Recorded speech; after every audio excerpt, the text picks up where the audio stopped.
Welcome, everyone, back to this very special edition of Cat's Eye on the Future. It's coming wintertime when this show is broadcast, a dark time of the year when people all over the world traditionally sit around and tell, well, kind of spooky stories, usually concerning the dead or the undead, or other kind of strange and interesting phenomenon. And the Norse and the Germanic peoples were no different.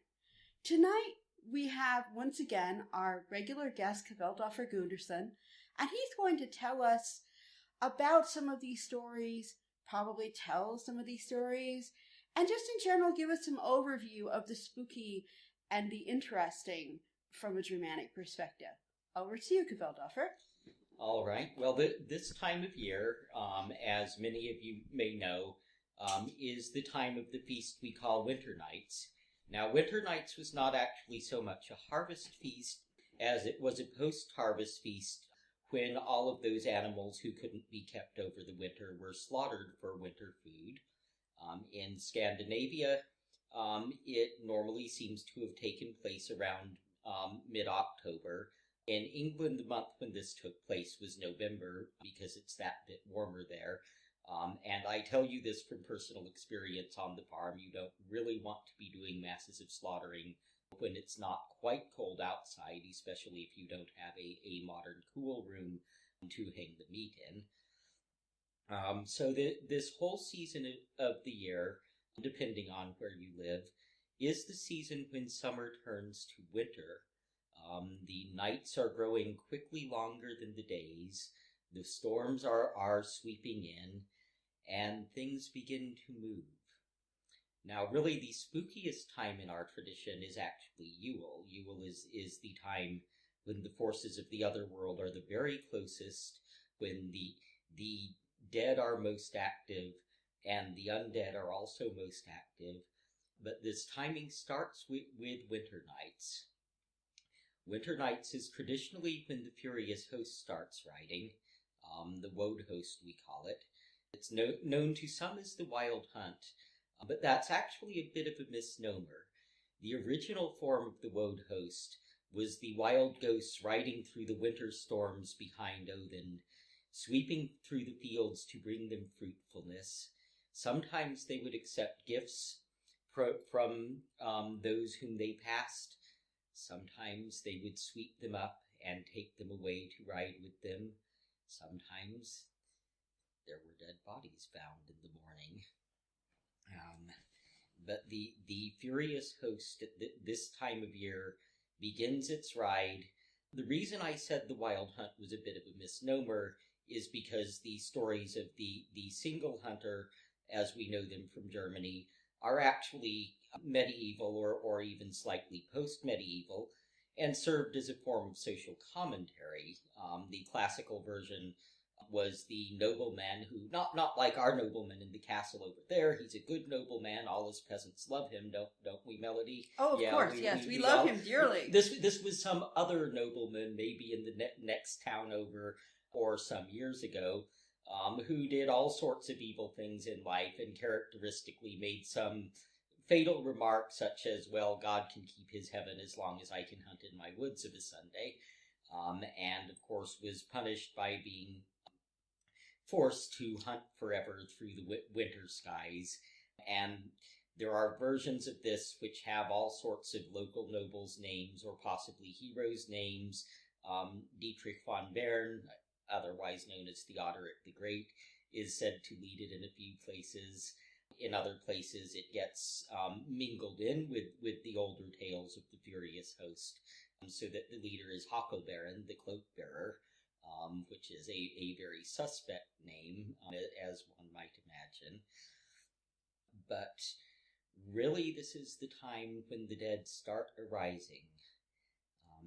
First, I'd like to interrupt you for a moment because some of the Wild Hunt legends, they also appear in England and Ireland, and I know in England it's often Arthur that leads the hunt. But I want you to give me an example that we personally experienced in the hunt legend becoming very local and a local nobleman. Yeah, yes, this actually was the case with us when we first came to Ireland and moved to Wimble Castle. Now, the owner of Immel Castle, a couple of owners before, was a man by the name of Sir Arthur Dalgetty, very, very rich fellow, family involved in all sorts of big business activity. Sir Arthur was a bit of an old-fashioned guy. Basically, what he liked doing was drinking and hunting to the hounds, hunting foxes. And when Sir Arthur died, which was in the castle, in fact, it was in our bathroom, which we used to, which was our bathroom for a year, which was a bit creepy in itself, actually. His family read his will and had the startling experience of reading, "And when I die, I want my body to be chopped up and fed to my hounds so I can have one last hunt." Now, in the modern era, this was a bit, I think, disturbing might be the word I'd be looking for. I'd say that's a good word for it. And so Sir Arthur's body lay in state for the best part of a week, I gather, right there in what was at the time our drawing room, while his family and the lawyers ran around like maniacs trying to figure how on earth they could do this without physically taking a cleaver and chopping old Arthur up and feeding him to his dogs. Eventually what happened, I gather, was that they had him cremated and sprinkled the ashes on the doggy kibble. Which, okay, fine, the family got their inheritance, and Arthur presumably got his last hunt. Except it wasn't his last hunt. When we were there, and not only us, but the old housekeeper who had been there since Sir Arthur's day, every so often at night, we would hear the sound of horses' hoofbeats round the front where Arthur had chopped down all the trees to make the riding of his hunt easier. Every so often, Kathleen, the housekeeper, would come in and she would smell cigar smoke in what had been Arthur's study. And it wasn't for me. I'm not a cigar smoker, and Kathleen knew the difference. So Arthur was and probably is still hanging about that castle, leading his hunt on stormy autumn nights, just as he did back in the day before they sprinkled his ashes on the doggy kibble. Thank you, but I think that's a wonderful example. In fact, I believe I have since heard little bits and pieces from villagers of hunting horns and Sir Arthur riding around at night, and this story just kind of grows, and eventually he'll probably morph into the other Arthur, or especially if we were in England rather than Ireland, it would just become yet another Arthur leading the Wild Hunt story. And I suspect this is how many ancestors eventually join the Wild Hunt and all over Europe. Would you say so? I think that's very likely. Now, one of the interesting things about the Wild Hunt or the Furious Host is that sometimes it was seen right there in broad daylight. There's an entry from the Strasburger Chronicle, the official chronicle of the city of Strasbourg, from the 1500s, if I recall correctly, which describes the Woad Host, the Furious Host, riding right there into the city in broad freaking daylight. Everyone saw it. It was noted down in detail in the chronicle, and people recognized the faces of those who had died in the last year. In fact, the chronicle describes how a woman whose husband had died in the previous year saw him in the throng, ran to him and embraced him, and he gave her quite a valuable goblet. So, that leaves a great deal of question as to how solid the host was and how closely it interacted with human beings. One of the more common theories, because there has always been a human side to the Furious Host, there has always been the human practice of masking as the dead and running about and giving blessings, receiving treats, and occasionally doing less toward things. And one has to wonder, was this one of those traditional German men's groups that you get who do this regularly at certain times of the year?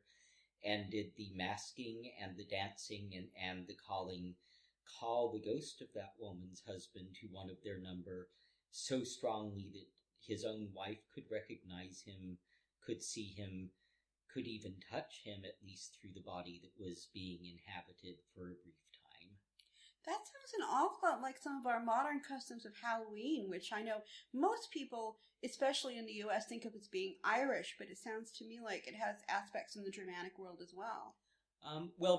In both cases, one is looking at, I think, the universal human practice of masking, dancing, perhaps drinking or taking other entheogens, to enter a state of consciousness where the dead or other beings of the other world can temporarily possess one. And in Germany, in southern Germany, these groups are called the Perchten, or in parts of southern Germany. And there are actually warnings that when the bright Perchten are there, all is well, and it's fine to drink with them and dance with them. But every so often, the wild Perchten will come upon them, and then you want to get out of the way, because you can tell when the dancing becomes frenzied and the cries become screams and the maskers start leaping higher and higher, and then it's time to get out of the way if you value your safety. So, and in Germany, is this usually done at Yule rather than, or what time of the year? It depends by area.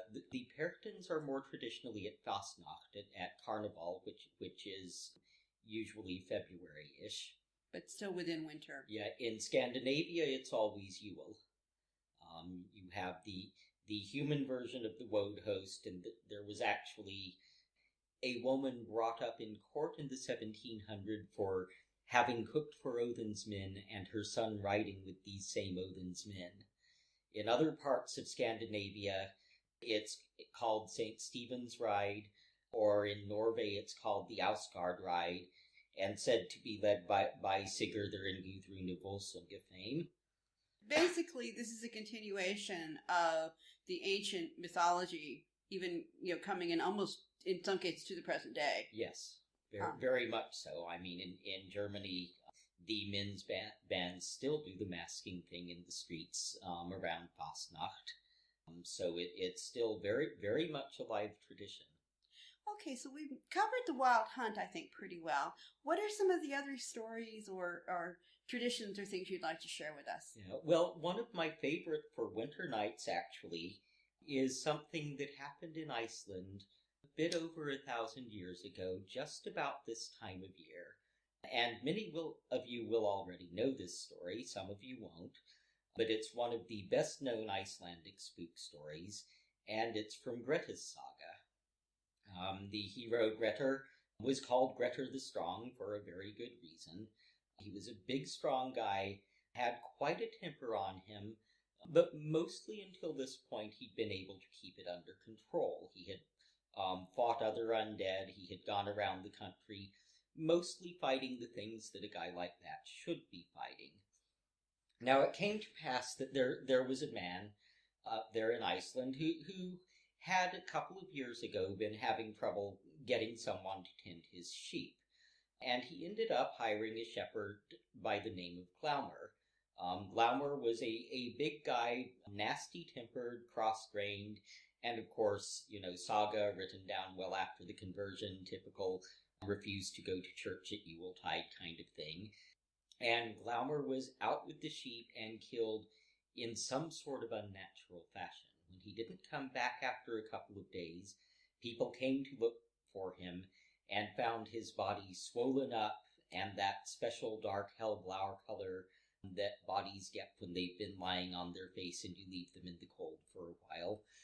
And they did their best to contain his body, but then there began to be killing of animals. There began to be the sound of writing on the door, writing on the doors, writing on the roof stock. They could hardly sleep at night during the winter for the sound of Glaumr climbing up and beating his heels upon the roof tree as though to force his way in. Sheep were killed. I believe a second shepherd was killed.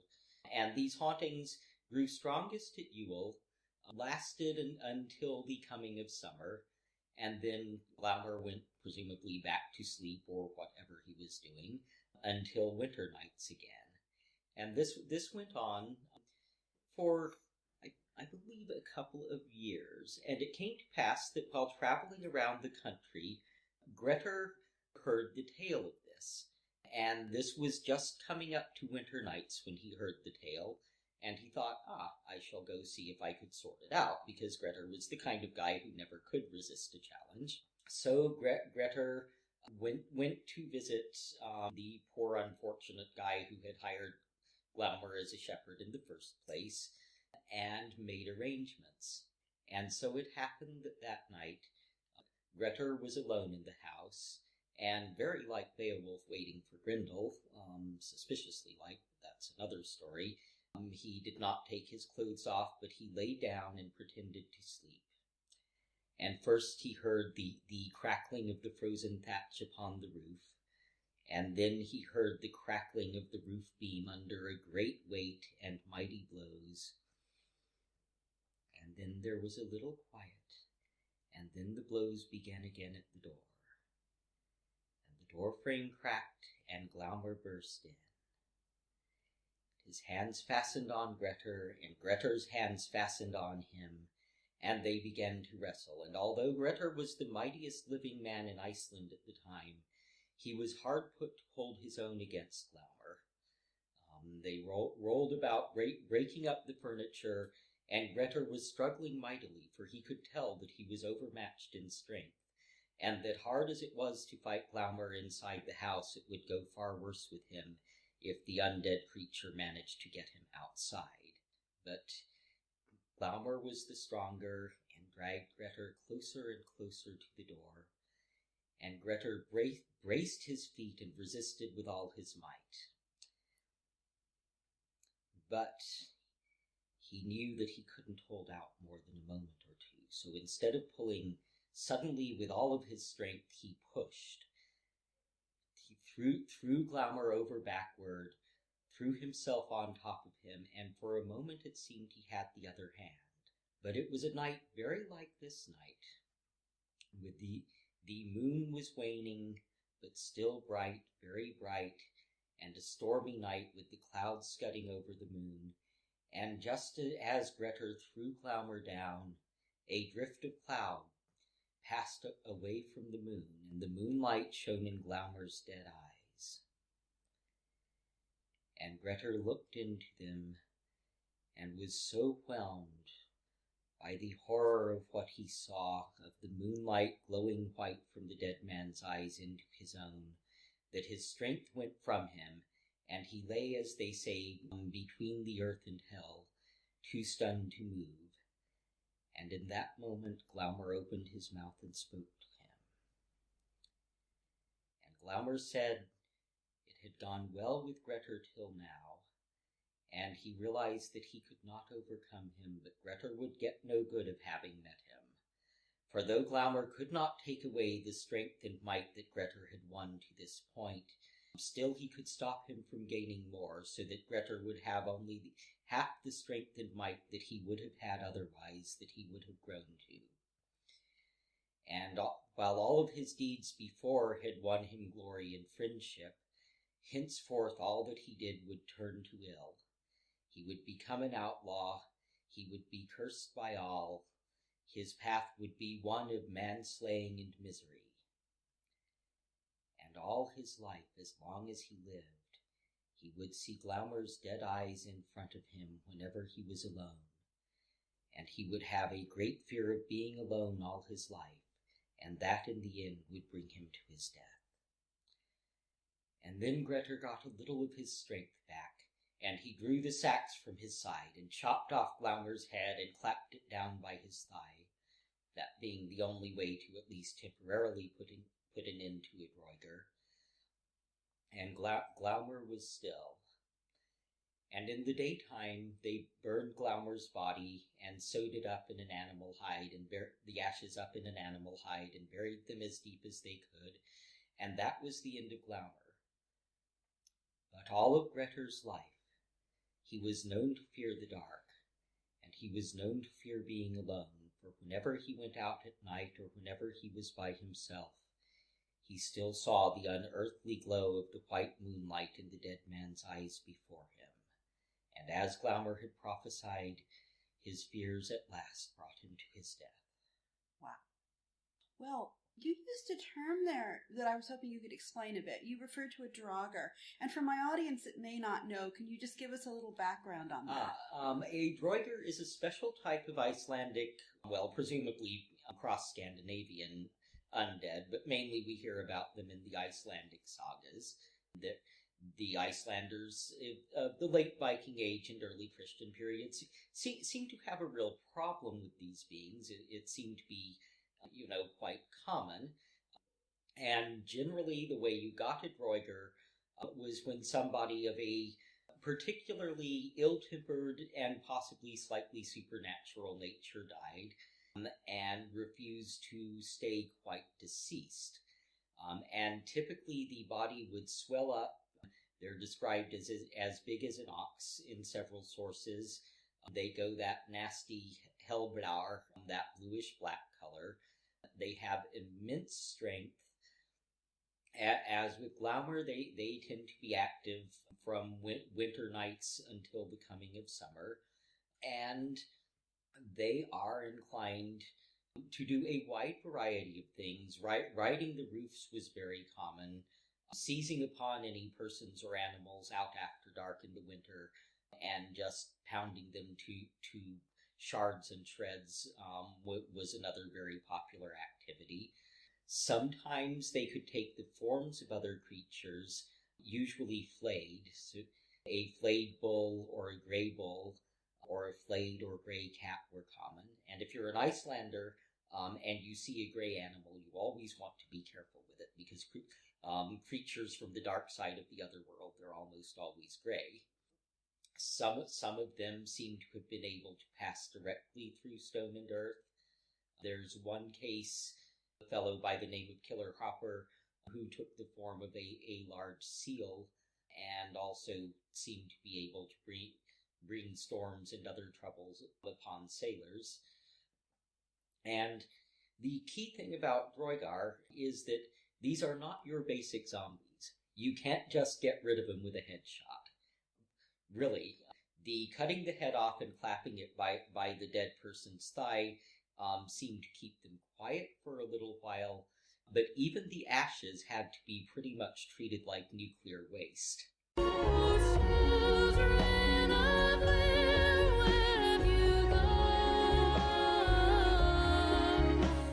You have been listening to part 1 of our interview with Kveldulfr Gundarsson here at Cat's Eye on the Future. If you would like more information on Kveldulfr, just check the show notes for episode 10 on my site, melodipsychicreadings.com. Stay tuned. We will continue with part 2 of this amazing interview right after these short messages.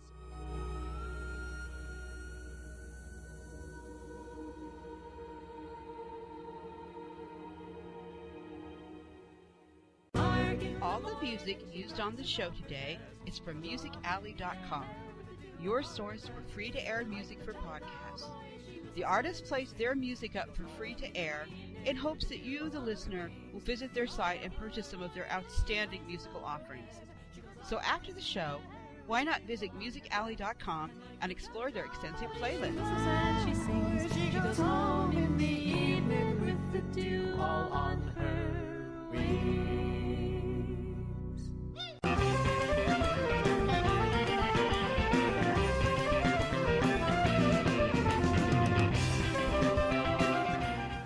Have questions?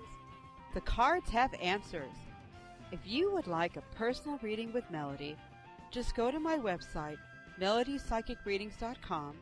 That's Melody with an I, psychicreadings.com, for information, or email me at melodyreader@gmail.com. Readings are available using Skype, phone, email, or even in person if you are lucky to live in Ireland. Why not find out what special messages the cards have just for you and book a private reading today? See me from beneath the sea, the best in all of Ireland. See me from beneath the sea, the best in all of Ireland. So, some of what you're telling me, though, it sounds like the draugr were also a really good explanation for in a dark, long Scandinavian winter? What happens when you go outside and find your animals just shredded? Or all those sounds that happen on the roof, pounding on them and things. Which leads me to my next question, which is, I noticed that a lot of the stories, now some of them of course come down after the conversion, so there's more emphasis on morality, but they often seem to involve explanations for things or people's behavior or events that just can't be really understood very well. And I'm thinking primarily of these stories. Isn't there a lot of ghost stories about the babies? Yes. Now that's actually that's something we see post-conversion, but it wouldn't surprise me if it were pre-conversion as well. As again, many of our audience will be aware, some won't, that not only did the Norse tradition have no problem with abortion, but you also got a 9-day return period after the birth. You had a kid and you had 9 days to decide if it was going to live through the winter or whatever, or if it was a better idea to return to cinder. And, that was usually done by means of exposure, leaving out for the animals, whatever. Now, the purpose of this, it sounds really harsh. It sounds quite awful to modern people. But remember, we're talking about an agricultural, largely pre-tech people in what was a really quite a borderline environment. In the Scandinavian winter, often enough, you didn't know how long the winter was going to be. You didn't always know how hungry you were going to be by the end of the winter.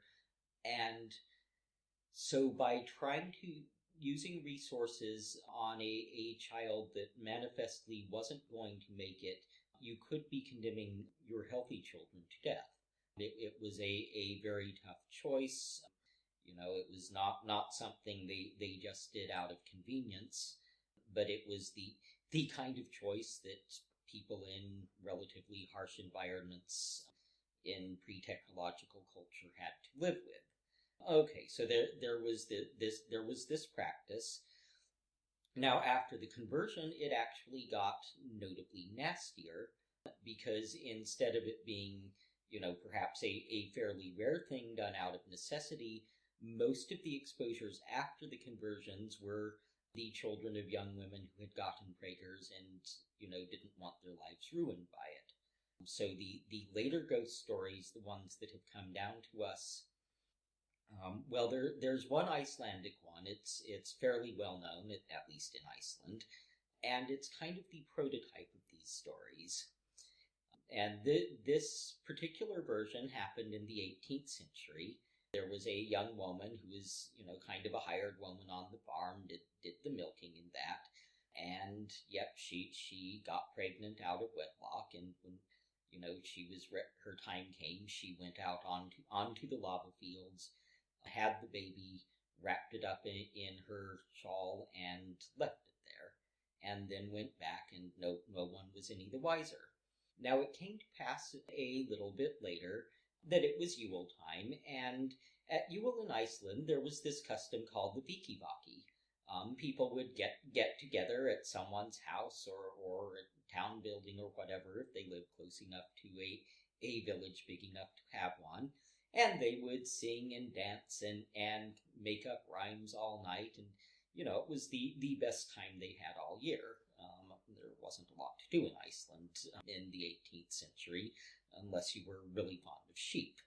Okay, so the family of the farm, of course, were going to the Vikivaki, but someone had to stay home and milk the sheep and, all of those good things. And, of course, the one left behind was the hired woman. So here is this girl, and the story doesn't say exactly what her age is, but we might guess she was somewhere in the 16 to 20 age.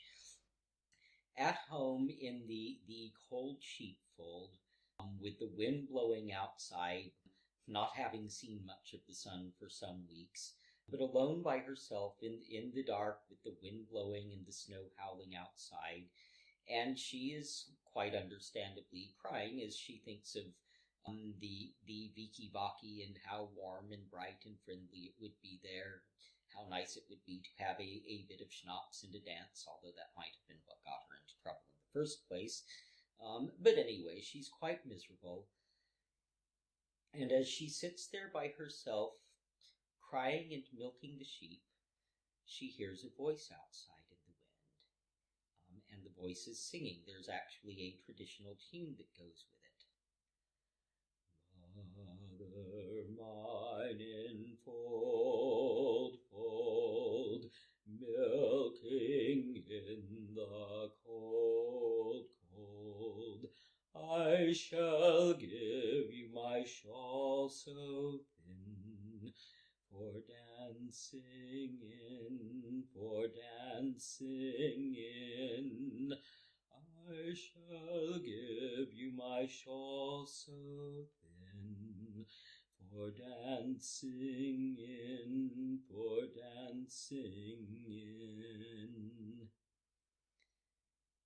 Now in Iceland it was known, and has been known since heathen times, that when the dead come back to speak to you, they always repeat themselves. They always repeat the last couple of lines of what they had to say to you. And she knew that this was the ghost of her dead baby that had come back to her. And they say she was never quite right in the head after that day. I brought that story up because, interestingly enough, I was up late last night watching the BBC, and there was a show on death in the Middle Ages.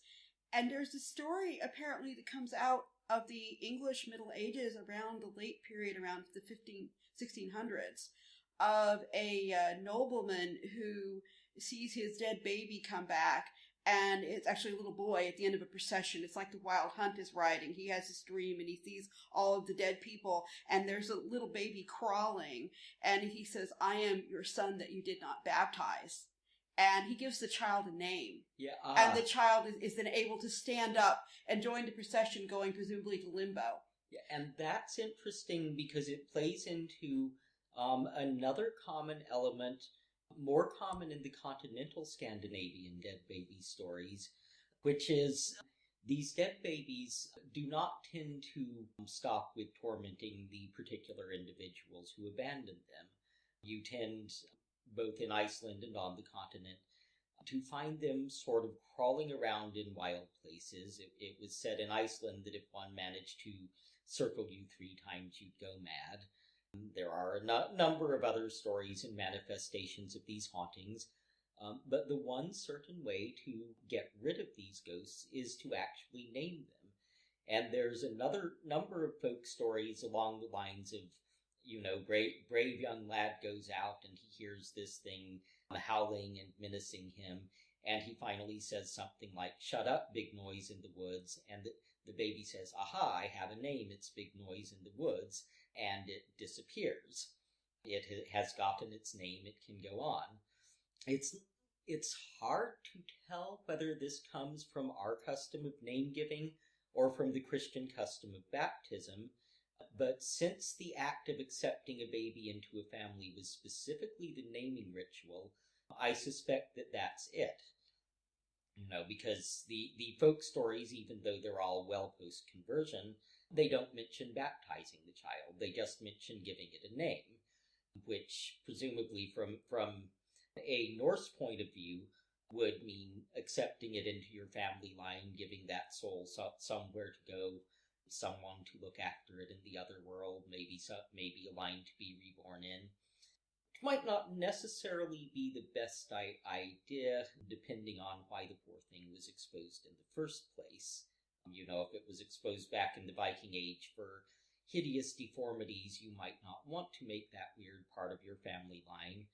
Although if it were a perfectly healthy post-conversion child who was exposed because Mummy didn't want the village to know she'd gotten Praegers, probably nothing wrong there. Well, and it's also known cross-culturally. I mean, many, many cultures throughout the world and many places have a tradition of naming a child later or giving them their full adult name later, simply because for the first year or two you don't know if it's going to survive, whether or not it's a place where actual exposure is practiced. Yeah, I mean, we are talking huge infant mortality rates, and the burial customs also bear this out. Some people have questioned, did they really do this commonly in the heathen time? Or was this something that the saga writers were putting back into the romantic days of the big bad Viking ancestors, as the saga writers were real prone to do? They were dreadful antiquarian romantics when it came to the big bad Viking days. But certainly when you look at the cemeteries, indeed, even allowing for the fact that, okay, small bones, they disintegrate faster. You wouldn't expect to find a high proportion of the ones that were buried, but what we actually found were very few, if any. And I think the ones we have tended to find were the ones that were buried with mommy, where both of them died in the birthing, or mommy, the baby died, mommy died shortly thereafter of milk fever or such. Are there any indications in the literature or in archaeology that they were being buried somewhere else? Because that's also not uncommon. Not a thing. If they were, the people burying them did an awfully good job of hiding it, and nobody has found the bodies yet. The chances are that they were being left out for the animals, or planted without a whole lot of protection individually, and went quietly back to the earth. Okay, well, another story that comes to my mind too that has both supernatural and possibly natural explanations we've gone over is again very big in Iceland, fishing and the tale of the fisherman. You want to tell that one?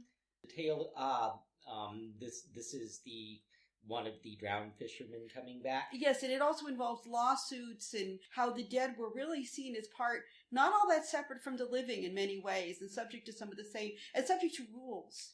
Yes, okay. This is actually one of the most interesting stories, and if you have serious undead trouble, at least if they're Icelandic undead, it's probably something good to know. This is from Eyrbyggja saga, and there are a lot of interesting spook stories in Eyrbyggja saga, but this particular one is probably my personal favorite. It started with the death of a rather strange woman named Thorgunna shortly after haying time, which was preceded by all sorts of odd warnings, such as a rain of blood upon the hayfield and her rake. And when Thorgunna died and they took her body to be buried, because in spite of everything she was nominally Christian, it happened that the first house they stopped at, the people weren't notably hospitable until pretty late that night when they heard clattering in the kitchen, and there was the late Thorgunna, big as life and twice as naked. I have no idea why, but that's what the saga says, preparing a meal for her bearers in their kitchen, at which point it was decided that feeding these guys might be, kind of a good idea. Okay, but Thorgunna was only the first to fall sick, and other people started getting ill as well. And then a bit before Yule, there was one lot who were out fishing, and their boat capsized, not that uncommon in Iceland around that time, and they all drowned. And as their funeral ale was being drunk, which would have been the Yule ale, they came back, dripping and covered in seaweed and a little manky looking, but they were welcomed pretty happily, because it was believed at the time, according to the saga, that if a drowned man came back to his own funeral ale, it meant that Brown had given him a nice spot in her hall. So this was a good thing, this was a fantastic thing, except that they were back the next night, and the next night, taking up the best seats by the fire, I add, and then other people kept falling sick and dying and not staying quite dead. And all through that winter, the plague raged, and those who died of it, they came back to settle down in this, what had been this perfectly good early Icelandic drawing room equivalent, except that by the time the winter was starting to draw towards an end, there wasn't actually any room for the living by the fire. They were being crowded out, and they were really getting a bit tired of this. So they decided to deal with the problem in what I can only describe as a uniquely Icelandic way, although I guess it might work in some circles in modern America too. they held a court. They got, if I recall correctly, Snorri Gothi and a couple of other notable people to come and hold this court, and they summons the dead for invasion of property and harm to the living. And they held this court, and they tried the dead, and the judgment was that it was time for the dead to go away. And the dead said things like, well, I stayed as long as I could, and quietly sloped off because the judgment had gone against them, and what else could they do? I know when we talked about this by the fire one Yule night, I remembered or asked about, I think there are some diseases actually that can make people appear dead. Yeah, and that's interesting because there's one example in Greenland from the same general time period where that's almost certainly what was going on. Can't remember which of the sagas it's in. It might be Eric's saga because Guthríðr, who was one of the colonists in Vinland, is a major character in it. But here they are in Greenland, and there is a plague going through in the winter, and people are dying, definitely dead, all laid out. And it happens that Guthríðr's husband is one of those who dies, and he's laid out and she's sitting with him, and there have already been a couple of spooky things happening. So she gets a male friend of hers to sit up and watch with her. And sure enough, about 2 a.m, her apparently very dead husband sits up and says, Gudrun, I'm dead, but I have something to tell you, Guthríðr rather. And the male companion isn't too wild to have the dead guy talking to Guthríðr directly, but in any case, he tells her that, she's going to marry well, become the mother of a great line. I think he might mention Vinland. It's been a little while since I've read that particular saga. But at any rate, he makes this relatively benign prophecy and then lays down again. Yep, dead as a doornail, and happily this time stays that way. But the chances are that particular manifestation was one of those diseases which can cause a period of deep coma and awakening. And if you were an early Icelander and had been real sick and real unconscious, and then you woke up, all wrapped up in your shroud with the candles burning and your grieving wife and her guardian sitting next, obviously watching up over your corpse, you might very well think that you were actually dead, and you would try to say what you had to say before you went again. And it's more of a stretch with the revenants in Eyrbyggja. But again, it is just possible that these were people who had suffered from a similar disease, woken up believing themselves dead, and had essentially lived the lives of dead people for 2 or 3 months there in the winter. Because in the winter in Iceland, when the winds are howling from the Atlantic and the storms are blowing, it's very easy to believe in a lot of things, even that you yourself might be a ghost.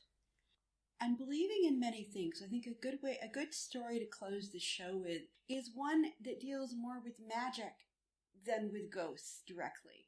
And this is the story where you found out that an awful lot of our Halloween and even sometimes customs associated with witchcraft that we usually think of as being English may also have some Scandinavian ancestry. And I'm thinking of the magician and his black cats. Ah, yes, Thorolfr Sledge. Now, this is kind of an embarrassing story for me. Not that I'm like the reincarnation of this guy or anything. I mean, I wasn't there, okay?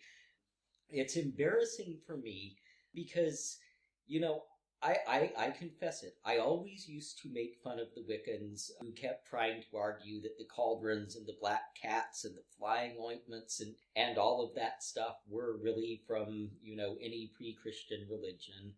And I was really kind of intolerant about it. And then while working on amulet stones and herbs, I did a bit more research and found out that, in fact, I could have been wrong there. There was a man called Thorolfr Sledge, and he was described as a Heljarmaður, a hellman, basically a supernaturalist bad guy. He practiced Sather, it upset his neighbors. because no one likes someone going around messing with people's minds and killing them by destroying their brains or sucking their luck out of them, or all the nasty stuff that Sather people did back in the day. He's sort of a left-hand path magician of his time, you'd say. Yeah. Basically, Sather seems to have comprised a lot of the stuff similar to what was later thought of as the nasty aspect of witchcraft, and I mean witch not in our friendly Wiccan sense, but in the more sort of Halloween Wicked Witch sense, okay? No offense meant to any friendly Wiccans out there. Anyway, Thorolfr's neighbors eventually decided they'd had enough of this guy, and they got together, the classic posse with pitchforks and torches. Well, swords and torches, actually, but same difference, right? And they go to burn him out. And two things happen which cause them considerable problems. Inside the house, the Thorolfr sledge has his cauldron. He has this big old cauldron, and like a couple of other saga characters who use the seething of stuff in the cauldron very similarly, he is throwing stuff into the cauldron, making this incredible smoke and steam, which there's an odd word used, Romer, which can indicate bitter, but it may also indicate magical power. It's one of these difficult words. So he's creating this bitter and or magically charged steam in the inside of the house to protect himself and cover his escape. And meanwhile, outside, he has these cats. He has this bunch of huge black cats, and they're domestic cats. They are not lions or anything. They're just very big black domestic cats, but they are intimidating enough to put the wind up a whole bunch of tough Icelandic settlers, fully armored, and ready to fight. These guys are just terrified by this horde of guard cats. Now, what is unknown is, were these actual cats? The Norwegian forest cat, which is the Viking cat, is a large animal with very impressive fangs and claws indeed for a domestic cat.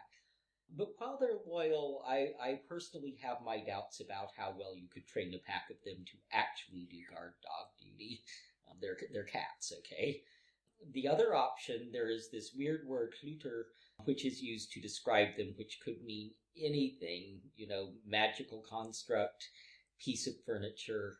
It's more or less the equivalent of the English word thing, which can mean almost anything you want it to. But anyway, Thorolfr Sledge defended himself with his magical cauldron and his black cats. So there you are. Now, I'm not going to argue that the guy was a misunderstood priest of Freya or something. I don't think he actually was. I think probably the description in the saga is as fair as we're going to get, or at least all we've got to go on. But if you're just in need of feeling witchy for Halloween and want to kind of go along with your neighbor's concept of witchy, and you're a Norse person, you now know that Norse witches also have magical cauldrons and black cats.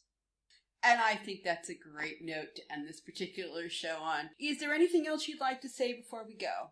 Yes, this is Winter Nights. As you know, it's also called Alpha Bloat and Disa Bloat. And I just remind all our listeners that if you haven't yet made your offering to the ancestral Disir, and they prefer animals, but they will also accept ale and bread and other things, in case you don't live on a farm and can't give them, the proper traditional offerings. If you haven't made the offerings yet, don't be going out alone at night. Remember what happened to Thidrandi. That was a really great way to end, and I'd like to thank you for coming tonight, and I hope maybe you'll come back perhaps like around Yule and tell us some more Yule stories and traditions. I think I'd be very pleased to. I've got a lot more. And on that note, I think it's time to say goodnight, And we'll see you back next time at Cat's Eye on the Future. But here's a health to the company and one to my lass. You have been listening to Cat's Eye on the Future, the show where we take a glimpse of the energies coming soon into your world and into your future. Be sure to join us again next time when we explore another chapter of Cat's Eye on the Future. Again. But here's a health to the company and one to my last. Let's drink